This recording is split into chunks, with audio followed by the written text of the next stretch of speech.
Ah yes, the good old hostage mode.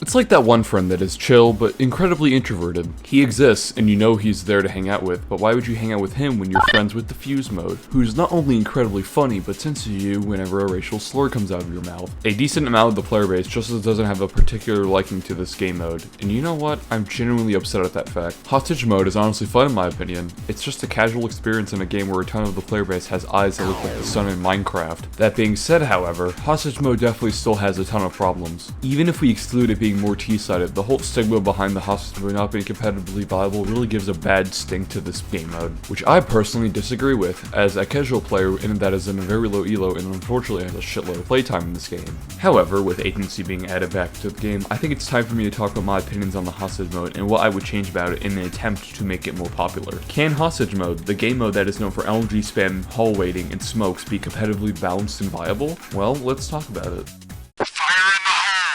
It all starts back in 1999, back when the Sega Dreamcast released in North America, Y2K made less intelligent normies shit their pants, and the first Counter-Strike beta was released to the public. The interesting thing about these first beta builds in the game that we know as CS 1.6 today is that hostage mode was the only game mode at the time. Yep, you heard me correctly, CS didn't have diffuse mode at first. Diffuse mode was actually added in beta 4.0 with maps like Dust 1, Prodigy, and Nuke, I think. Wait, hold up, let me fact check that thing I just said real quick.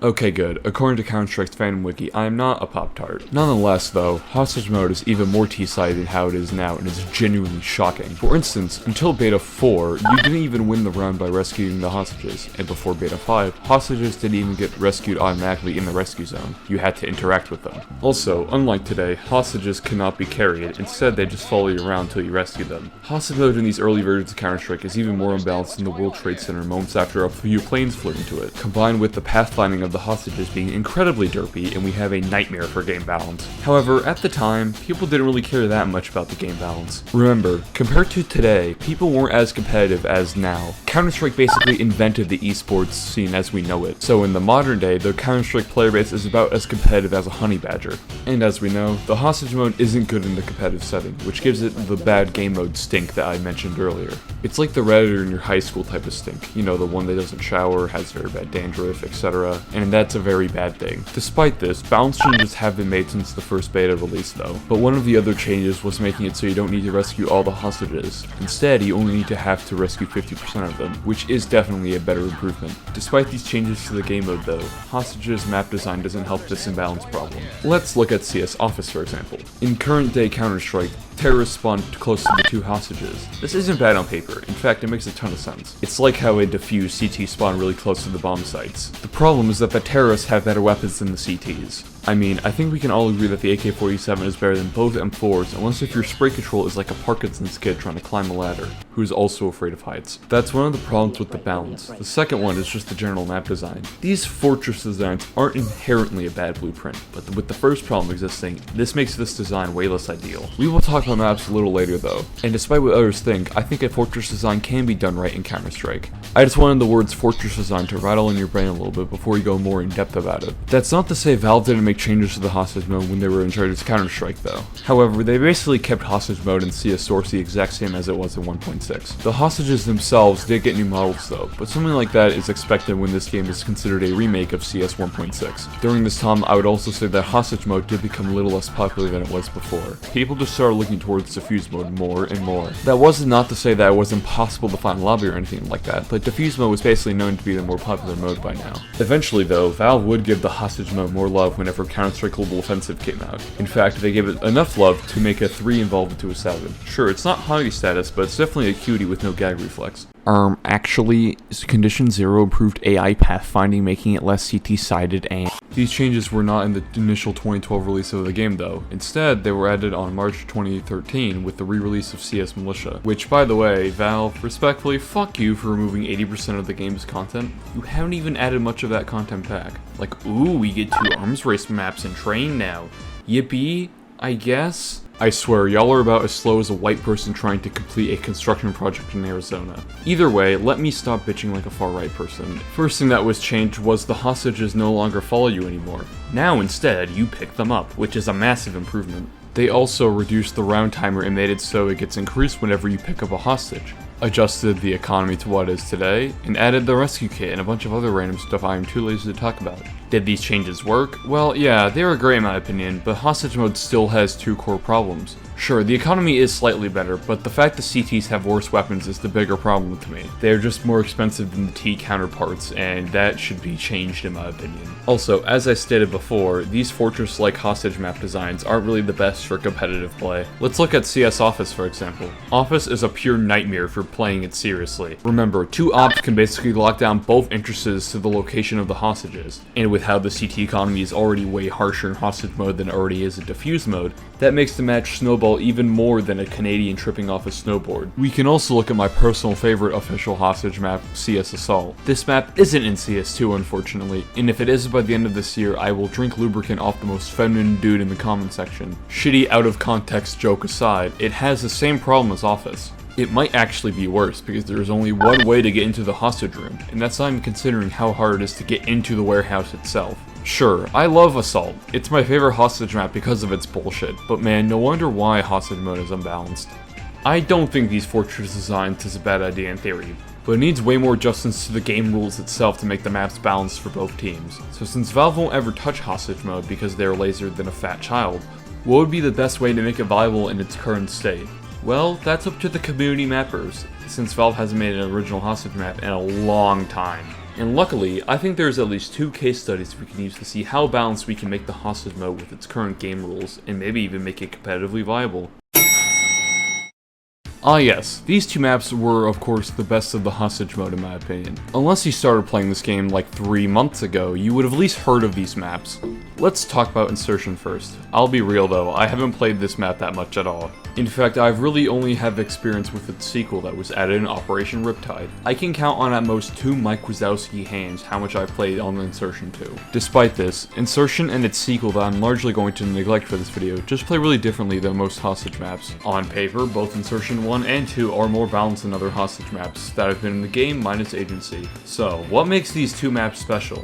Well, for starters, CTs get to choose where they spawn now to an extent. This makes them have way more freedom with how they attack the terrorists and capture the hostages, combined with how open the map is, and it makes for an overall nerve-wracking experience as a terrorist on this map. Almost as scary as being a transgender person getting caught using the wrong bathroom. Also, smoke grenades are even more useful. The openness of the map makes them more useful for everyone. This map barely has any genuine bad problems with it. Well, its sequel doesn't have an IKEA, which is so unrealistic because goddammit we are in Sweden. However, the thing with both Insertions 1 and 2 is that they were still not popular in competitive playlists. Despite that though, casuals like myself love these 2 maps and think highly of them. As for why this didn't become more popular in competitive playlists, I believe it's because it was just too different than what hostage mode usually is. That is not a bad thing, however. Despite what right-winged people say, change is good and should be encouraged. However, its differences from the norm were a limiting factor for being popular in competitive circles. Also, I do believe its layout has a play in its competitive popularity. First off, random hostage spawns. I think that's enough to be said for that. And sure, it is more balanced, but it's balanced in a completely different way than other hostage maps. For example, the sequel of the original has a ton of overpowered sniper sightlines, for example. However, the openness of these maps make it so there's always an overpowered sightline against it. It's like Adderall, you know? Don't take it every day, but take it when your ADHD is possibly the reason why you could qualify for disability accommodation at school or work. I also feel like the fog was a contributor to the reason why this wasn't popular in competitive mode. But anyway, since I gave you my one piece of life advice for this video, let's talk about the real map I want to glaze to the point where it tastes like a hot as hell Shipley's donut. Oh, you don't know what that is? Well, okay, it's a surprisingly good fast food donut place, which is fucking wild because I don't even really eat much fast food. It could just be a local thing from where I live, but I don't know, it just slaps. Maybe I might have accidentally doxed myself, but either way, what was I talking about? Oh, right, Agency. The way I would describe this map is Office done right in my opinion. It has the choke-like, alleyway feel of a map like Office in Italy while being as balanced and fair like a diffuse map. The angles feel very deliberate here, and that's something that's really awesome to me. The CS2 version of the map is also even better than the one in Global Offensive. If the CSGO version of Agency is a handjob, the CS2 version is like a blowjob. Like, I'm sorry, but if I'm being held to gunpoint to choose, I'm choosing to receive a blowy each time. Despite the awful analogy, this map has become a fan favorite in CSGO. CSGO. It kept consistently returning for operations and was later officially added to the game permanently in November of 2017. Even for this being an early CSGO map, the fact that the mapper took clear visibility into account is also really cool. Compared to other maps at the time, Agency is about as basic bright white as the most palest of Korean men. Come on, you can't tell me I'm lying. Although I'm decently pale and have white highlights, I literally cannot be talking.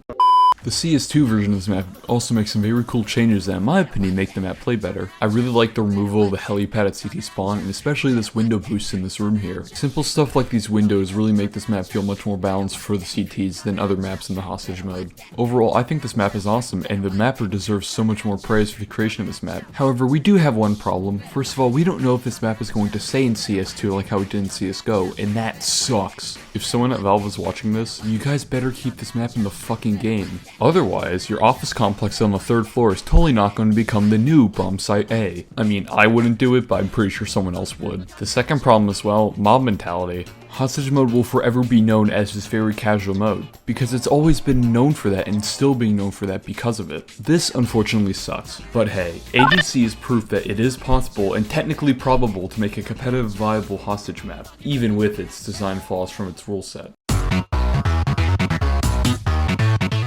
So what would I do to fix the hostage mode? Well, for one, more maps like Agency and Insertion would be a great start, but I also have a potentially controversial take to make this mode more balanced. Just swap the prices of the weapons for each team. If you're confused, that's okay. I'll be your special needs teacher to explain you stuff that you actually don't need to be explained twice. Let's look at the AK, right? Instead of it having a cost of $2,700, make it cost the same amount as an M4. However, on the CT side, the M4 would cost $200 less to match the price of an AK on T side. You should also do the same type of idea for all the other team exclusive weapons in the game, as well as add back the riot shield from the end of CSGO's lifespan. It could be a hot take, but I do think this would make the mode more balanced in my opinion. Although if it's only in competitive mode, I would definitely be okay with them removing the riot shield from there only. In defuse mode, T's having less expensive weapons works because they are attackers. However, in hostage mode, it's the opposite scenario. CTs are the attackers, and as we stated in the video earlier, their weapon arsenal is worse on paper. So swapping the prices of the exclusive weapons on each team would make this an improvement in my opinion. Despite what many others think, Counter-Strike always started as a casual game and should always be a very casual game.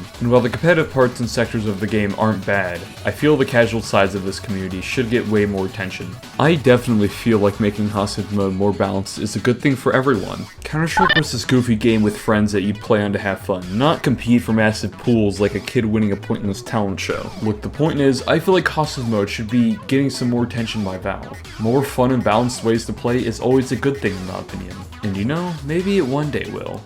Only time will tell.